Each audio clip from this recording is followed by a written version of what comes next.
नमस्कार। आज नवा खबर गुड़िक सहित आउ एक नवा भिडियो आपण समस्त को स्वागत। मुख्यमंत्री मोहन चरण माझी पाचिका और सहायिका पारितोषिक मासिक 3000 टंका को वृद्धि करिसेंती।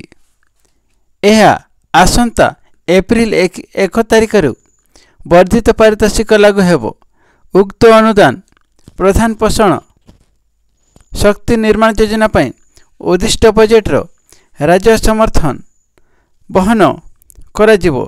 एने विद्यालय और गणशिक्षा विभाग पक्षर अतिरिक्त सचिव संग्राम महापात्र प्रधानमंत्री पोषण शक्ति निर्माणर राज्य भारप्राप्त अधिकारी को पत्र माध्यम अवगत कराइछंती।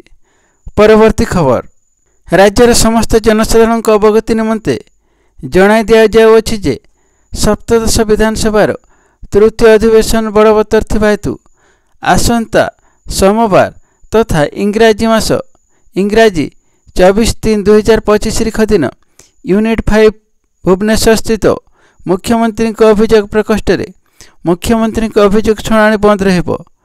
परवर्ती अभियोग शुणाणी तारीख जनसाधारण को गणमाध्यम जणाई दिया जाए बोली अतिरिक्त मुख्य शासन सचिव और साधारण अभियोग प्रकोष्ठ सूचना देइछंती। परवर्ती खबर एप्रिल 1 उड़ीबो भुवनेश्वर गोवा इंडिगो विमान। विमान सेवा क्षेत्र में ओडिशा रे आउ एक नुआ फर्द जोड़ी हेबाकु जाउछि। एप्रिल 1 भुवनेश्वर विजु पट्टनायक आंतर्जातिक विमान बंदर गोवा को सीधा सड़क विमान सेवा आरंभ हेबो। इंडिगो विमान सप्ताह को 4 दिन मंगलवार बुधवार गुरुवार और शनिवार उड़ाण करिबो बोली जना पड़िछि।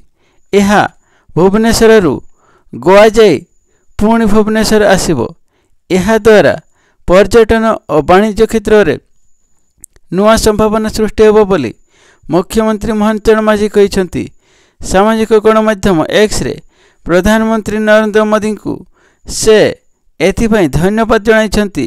यह द्वारा विकसित ओडिशा लक्ष्य ऊर्ध्वगामी और सहयोग तथा जोगाजोग एवं समृद्ध भविष्य दिगरे सहायक हेबो बोली मुख्यमंत्री श्री माझी कहिसंती।